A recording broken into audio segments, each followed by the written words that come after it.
প্রিয় দর্শক, আমরা এখন যাব ঢাকা 13 আসনে এমপি পদপ্রার্থী মাওলানা মামুনুল হক সাহেবের যে আসন, সেই আসনে অবস্থান করছি এবং তার যে বিরোধী দলীয় বিএনপি থেকে এমপি পদপ্রার্থী ববি হাজ্জাজ, তো দুজনেরই এই আসন, আমরা সেই আসনে অবস্থান করছি।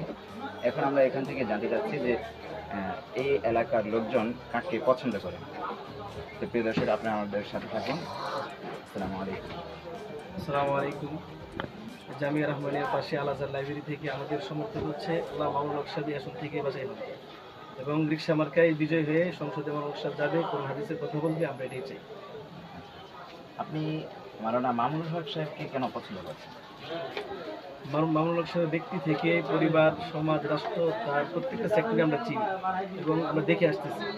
তো ওই হিসাবে মামুনুল হক সাহেবকে আমরা অন্তর থেকে ভালোবাসি। আর ববি হাজ্জাজকে আমরা এতদূর বেশি চিনি না, তাও যতটুকু শুনছি তার বাপে নাকি আবার যে অস্ত্র বিক্রি করতো, ওই হিসাবে আমাদের মনটা ওদিকে আকৃষ্ট হয় না, এই জন্য আমরা মামুনুল হক সাহেবকে বেশি পছন্দ করি।